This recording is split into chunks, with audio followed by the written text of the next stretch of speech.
and I'm delighted to welcome you to this inaugural episode of an exciting new podcast, RTMatters, where candid conversations take place about what matters most to respiratory therapists. I'm Patrick Dunne, the host of RTMatters, and I'm truly excited about the launch of this timely venture and the value it will bring to respiratory therapists everywhere, regardless of your practice setting. Now, before I tell you a little about me, let me share with you why we decided to launch RTMatters. First, admittedly, there's no shortage of issues affecting our profession, and in turn affecting how we practice our chosen craft on a day-to-day basis.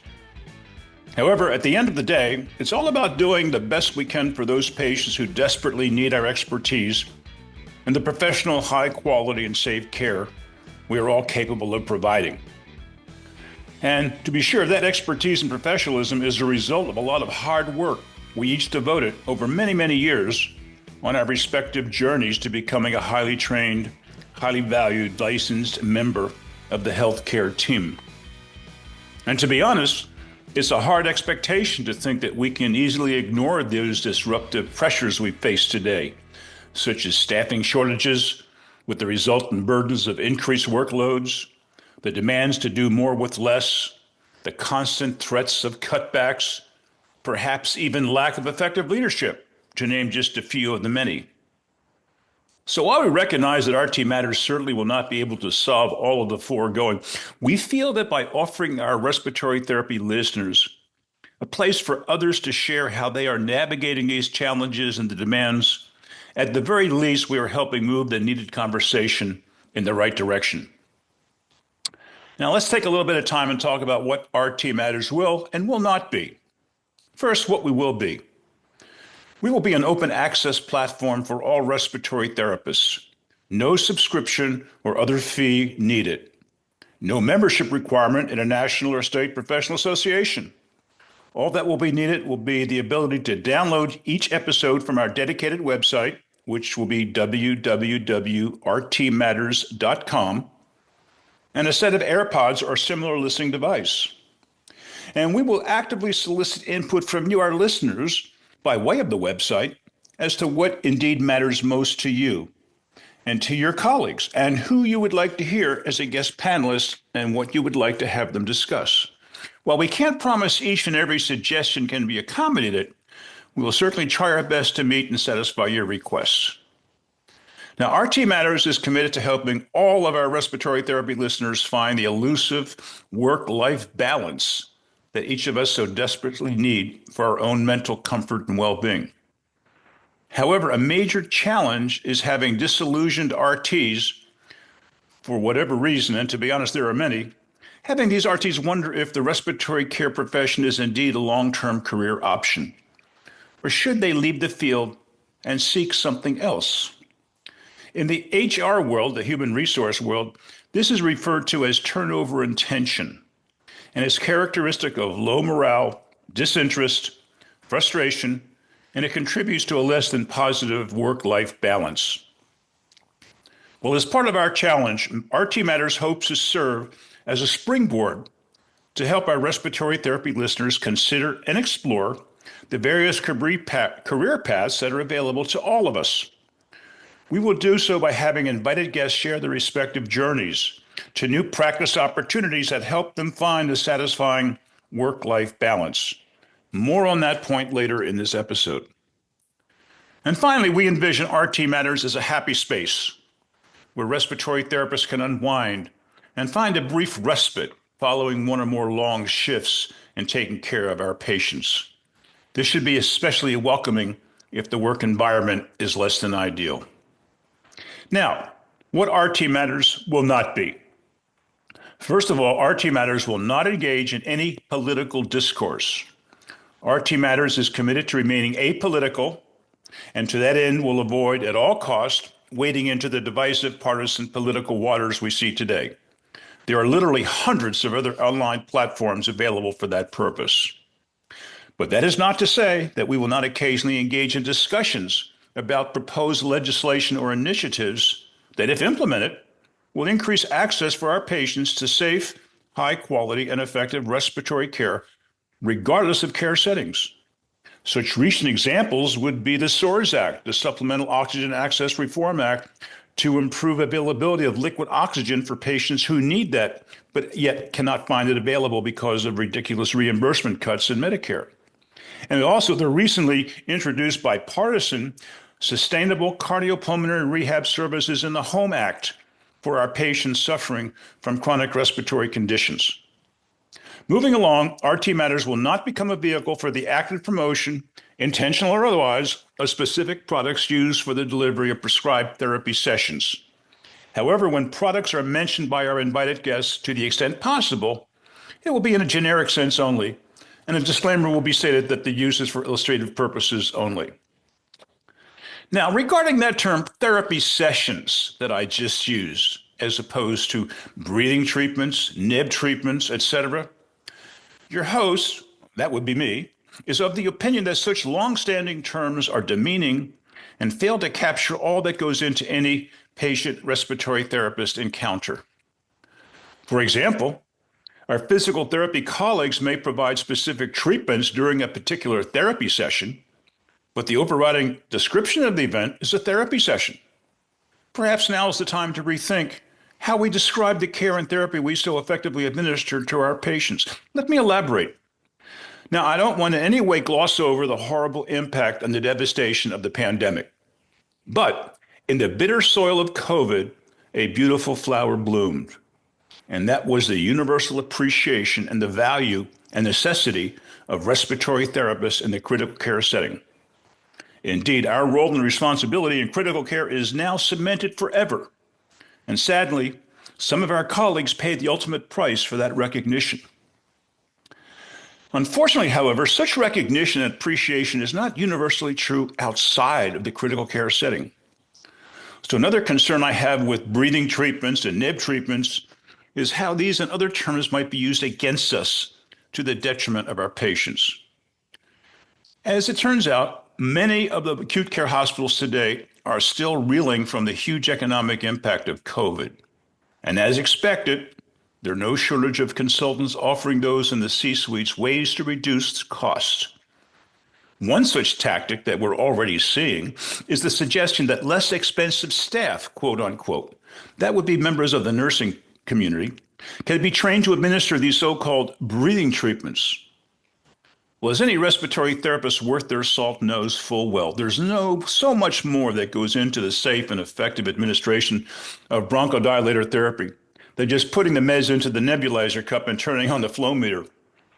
There's the pre-treatment assessment to establish a baseline for subsequent evaluation of effectiveness, ensuring the correct medication and dose is instilled into the nebulizer, and that the selected jet nebulizer delivers the best MMAD for effective delivery to the intended site of action.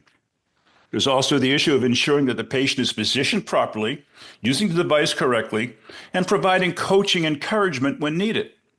And finally, the post-treatment assessment to document clinical effectiveness. My point being that using what I call demeaning and misleading terms makes it easier for the consultants to sway C-suite opinion. They watch us doing what we do, then mistakenly assume that it is not that difficult, and that others, less costly personnel, when often using less effective jet nebulizer as well, can be trained to do the same thing. So I'm all for changing the narrative to better capture the true complexity required to achieve the best possible outcomes for our patients. And let's not overlook how important it is for our chronic lung patients to learn and relearn during their inpatient stay the optimum way to self-administer nebulized controller medications post-discharge. Well, I welcome feedback on this rather unconventional idea and look forward to learning what other RT colleagues have to say on this matter. And while we're on the topic of controversial issues, here are our thoughts on DEI initiatives, diversity, equity, and inclusion. While we at RTMatters understand and appreciate the intent of such initiatives, RTMatters strongly supports the notion that such initiatives would not be needed if each of us treated one another with the same degree of empathy, respect, and understanding as we ourselves expect to be treated. So with that in mind, the one and only criterion to be invited as a guest on RTMatters is to first and foremost be a provider of respiratory care. In that regard, other considerations or individual characteristics will be viewed as inconsequential. Well, enough said on that. On another note, unfortunately, RTMatters cannot be a vehicle for continuing education credits needed to maintain an active license. There are numerous other outlets available for that purpose. However, if we receive input on our website of the need for a specific continuing education presentation, such requests will be forwarded to our continuing education partner, Monahan Medical. In fact, Monahan Medical has a robust archive of more than 30 on-demand CRCE-approved presentations, and on occasion, they also offer live web-based presentations as well. All of the online offerings are complimentary and can be accessed at www.monahanmed.com. Once you get on the homepage, hover your cursor over the Education tab on the top menu, and then in the drop-down menu, click on Continuing Ed to gain access to over 30 archived CRCE-approved programs. Well, moving right along, another feature of RTMatters will be to ask invited guests to share their respective journeys that brought them to where they are today in their professional career. And as we will see, and as I said before, no two journeys are the same. The truth of the matter is each of us is where we are today in both our personal and professional lives as a direct result of actions we took or failed to take many years ago. Well, it follows then that decisions made in the here and now will largely determine where one will be in the years ahead. And as I mentioned, RTMatters is committed to serve as a springboard for newer RTs, to have you start thinking about where you would like to eventually see yourself professionally and how we can encourage you to explore potential avenues to get there. We feel that by having others share their journeys and reflect on the key decisions they made will be a great motivator to begin taking command of one's future. This is Patrick Dunne, and you're listening to episode 1 of RTMatters. Now, a bit about me and my journey. I can truly say for all of my adult life, respiratory therapy has been my one and only career. 2 weeks after a June graduation from high school, I was accepted as a student in what was then called the School of Inhalation Therapy at the Hospital of the University of Pennsylvania, known as HUP, H-U-P. It is now known as Penn Med. But now a little background. During my last year and a half in high school, I worked part-time at HUP in the mailroom, which was located on the ground floor right down the hallway from the inhalation therapy department. And as I got to know some of the therapists and students, they encouraged me to consider this new and exciting profession after high school. So I did. And a year later, I was a newly minted inhalation therapist. As I look back, I can honestly say that decision to become a respiratory therapist was probably one of the best I ever made. Well, after graduation, I was hired as a full-time therapist at HUP and continued to work and learn there for the next 3 years. And becoming a registered therapist became an important goal. As soon as I became eligible, I sat for the written registry, but afterwards had that awful snowball's chance in you know where. In other words, no chance whatsoever of passing. About 3 weeks later, I received my induction notice to report for 2 years of active duty in the U.S. Army. This was early during the Vietnam era, and the military draft was in full swing, and it was not voluntary, it was mandatory. Now, as it turned out, several of the staff therapists and new students at HUP were former Navy hospital corpsmen, and they took it upon themselves to encourage me to enlist in the Navy for 4 years, pointing out that if I did so, unlike the Army for 2 years, I would be guaranteed hospital corps school after basic training, and then work in the medical field for the rest of my enlistment, gaining considerable experience. Well, given what I thought of my snowball's chance of passing the written registry and realizing that, like it or not, I was going into the military, I followed their advice and enlisted in the Navy for 4 years, and sure enough was guaranteed hospital corps school following basic training. In retrospect, this was one of those other key decisions that had a major impact on my career, and I'm so thankful for the choice that I made. So in March of 1965, a week before my report date for the draft, off I went to the U.S. Navy Recruiting Command at Great Lakes, Illinois for 10 weeks. And two memorable events happened during that basic training. The first, about 3 weeks in, I was told to report immediately to the office of the base commander. That's pretty unusual, since new recruits were led by a senior enlisted personnel, usually a chief petty officer, not a formal officer. Well, I reported as instructed, and when I entered the CO's office, saw that the commanding officer and my chief petty officer were standing and looking very serious. And I'm mulling over in my head, what did I do? Well, the commanding officer spoke up in a somewhat stern voice and wanted to know if I was truthful on my enlistment papers, specifically questions about prior arrests or any other issues with law enforcement. To which I responded emphatically that I was indeed very, very truthful. Next, the commanding officer said that they just got off the phone with my parish priest back in Philadelphia, who was consoling my distraught mother. Now, my mother emigrated from Ireland, and whenever a catastrophic event occurred outside of the family, in her village, you went straight to the parish priest.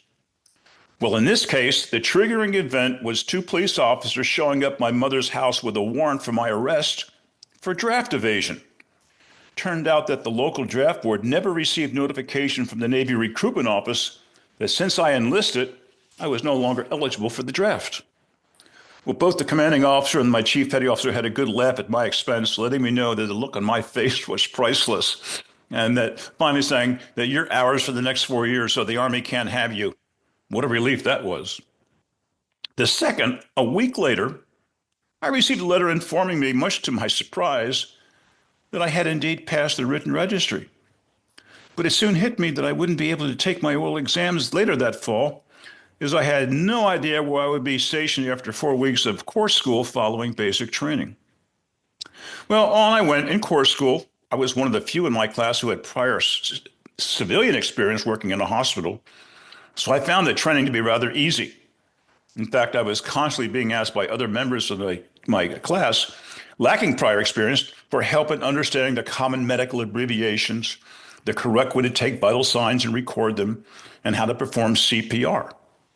It was in hindsight my first entree into teaching others, and I found that I enjoyed it thoroughly. Well, after course school, I received my initial orders to report to the U.S. Navy Hospital at the Marine Corps base in Quantico, Virginia, where I was assigned as a scrub technician in the labor and delivery room. And again, given my prior hospital experience, I quickly mastered all of the nuances associated with working in and maintaining a sterile environment. Well, Quantico is about 170 miles south of Philadelphia, and I would often go home on the weekends to visit friends and family. Occasionally, I would also visit my former colleagues at the therapy department at HUP and learned that several also had passed their written registry and were planning to go to Detroit, site of the annual convention of the American Association for Inhalation Therapists, AAIT as it was called then, now the AARC, to take their oral exams. With a lot of encouragement from my former colleagues and a few refresher visits to HUP on the weekends, I decided to join them in Detroit and sit for my oral exams. When I got back on base, I requested 3 days leave to travel to Detroit at my own expense, and the head nurse let me know that she felt, should I be successful, that the U.S. Navy might benefit. So rather than approving my leave request, she drafted orders and had me temporarily reassigned to Detroit for 3 days, with all travel and lodging expenses covered. So off I went, sat for my oral exams, and again, upon completion, had that snowball's chance feeling once again. But to my surprise, 3 weeks later, I was notified that I was now a newly minted registered therapist. When I informed the head nurse that I passed, she congratulated me, but lamented the fact that at Quantico, there was really no need for a registered therapist since the primary focus of the 90-bed hospital was obstetrics and orthopedics, an observation I was fully aware of. Patients with more serious medical issues were transferred to what was in the National Naval Medical Center at Bethesda, Maryland, a short 45-minute drive north on the infamous I-95. However, unbeknownst to me, the head nurse called her counterpart at Bethesda to see if there was any interest in having a registered therapist at the facility. And the medical director of the cardiopulmonary technician training school answered in the affirmative. So I was transferred to Bethesda, where I spent the next 2 years establishing a respiratory care service within the cardiopulmonary department, primarily training cardiopulmonary technician students while also performing duties of a registered therapist throughout the hospital. To my knowledge, I was at that time the only registered therapist on active duty throughout the military. Today, I'm happy to note that there is certainly no longer the case. There are now numerous registered therapists on active duty in all branches of the military, including the Veterans Administration.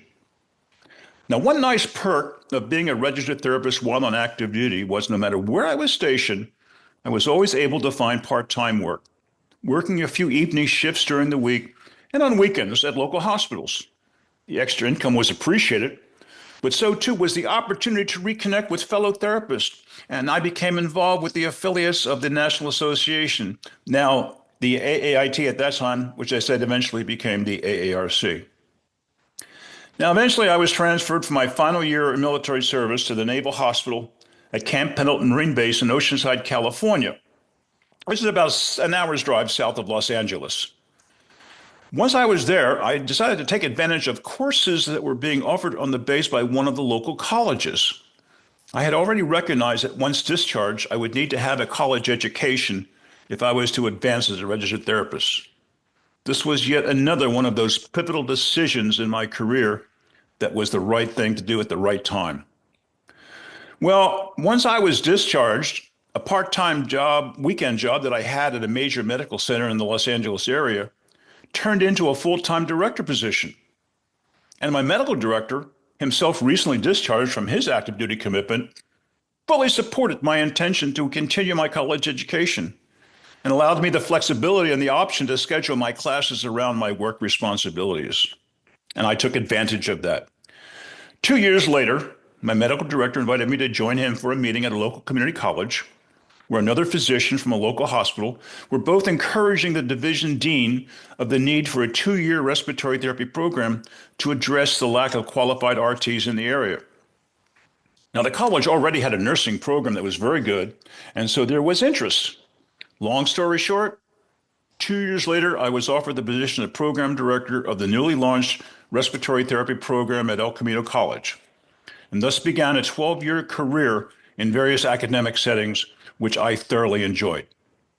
Now, by that time, I had earned my associate's degree, and that coupled with my registry, my military service, and 7 years total experience allowed the college to get me a temporary teaching credential, with the caveat that I would continue my college education. So while acting as a program director of a 2-year entry-level program, I continued with my own education, eventually earning my master's degree from UCLA in educational research and evaluation and a lifetime California teaching credential. Another key decision was to get involved with the California Society for Respiratory Therapy, that was the affiliate of the AARC, and to volunteer to serve on various committees at the local level and later at the state level as an elected officer. I eventually was elected president of the CSRC and later served as a delegate to the AARC's House of Delegates. During my time in the House of Delegates, I was appointed to several AARC committees, and when my term as delegate ended, I was elected to several positions on the AAC Board of Directors over the years, eventually being elected AARC president. Well, all this time, another unexpected career opportunity emerged, that of respiratory home care, which was increasingly being used in the 1980s and 90s to treat chronically hypoxic COPD patients with long-term oxygen therapy.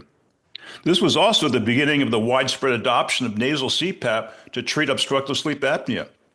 So there was a great opportunity to get in on the ground floor. So I decided to leave academia, and eventually I became the owner-operator of a full-service respiratory home care company. With now over 2.5 decades of firsthand experience, I continue to wholeheartedly support efforts to improve access to high-quality, safe, and effective respiratory home care for our patients. And the need was apparent when I started in home care, and it continues to this day. Most recently, my professional focus has been trying to help my RT colleagues at acute hospitals become more active in COPD care transition. While the impact of the COPD patient population is significant and growing, unfortunately, there remain significant gaps in how COPD is managed, both in and out of the hospital. Well, now that's a brief overview of my various career paths and the key decisions that I made along the way. In hindsight, I was fortunate to have very influential mentors who encouraged me to continually strive for higher goals and always meet or need the common expectations with respect to educational requirements, professionalism, and first and foremost, to continue to be a advocate for our patients. Well, as you can see, my career certainly took many different paths, and I continue to find satisfaction with my chosen profession.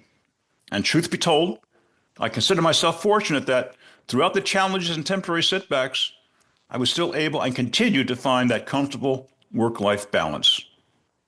Now, today, there are even many, many more options for you respiratory therapy listeners that you can consider should you be willing to entertain a change in how and where you practice. For example, aside from the adult and neonatal pediatric acute emergency care, there is working in the adult neonatal intensive care units, critical care. There's also the newly developed advanced practice for respiratory therapists, where a master's degree training allows a respiratory therapist to really practice at the top of their license. There's also many opportunities now in chronic care transition or COPD navigator. There's also the transition into management or administration. There's also the opportunity to get into academia at the college level or as a clinical educator at the hospital level. There are also opportunities in patient safety and performance improvement. There's a whole exploding area of sleep medicine and the treatment of obstructive sleep apnea. Then there's also pulmonary rehabilitation. And every time I talk to one of our members in pulmonary rehab, I can just feel their excitement and their enthusiasm for the ability they have to improve the lives of our COPD patients that most individuals just write off as not being rehabilitatable. It's a great opportunity right there and underutilized. There's also transport, where we move patients either on the ground or in fixed wing aircraft. There's also the area of diagnostics, and then also research. And more importantly, we have right now is in an industry, both medical devices and pharma are looking for respiratory therapists to help promote and help the correct use of their devices and their pharmaceutical agents. So with no shortage of opportunities in our beloved profession, the key is to be prepared to meet or exceed the expectations for whatever career pathway one chooses. In essence, one has to be able and willing to make the commitment of time and effort needed for a successful transition. In that regard, RTMatters will have invited guests share how they decided to change the course of their careers and the key decisions and commitments they made to successfully transition to new career opportunities. Well, that brings us to the end of this inaugural episode of RTMatters. And again, we'd love to hear from you to find out what matters most to you in your professional life. And please go ahead and let your fellow therapists know about RTMatters. All current and future episodes will be available on www.rtmatters.com and eventually probably other podcast platforms as well. Well, we'll be back soon with another episode of RTMatters. So until next time, go out and be the best possible respiratory therapist you can be. And take time to be kind to yourself and to others. And I leave you with one of my favorite lines from a song on a popular Jimmy Buffett 1977 album, Changes in Latitude, Changes in Attitudes. And the line is, if we didn't laugh, we'd all go insane. So have a good laugh on me. See you next time.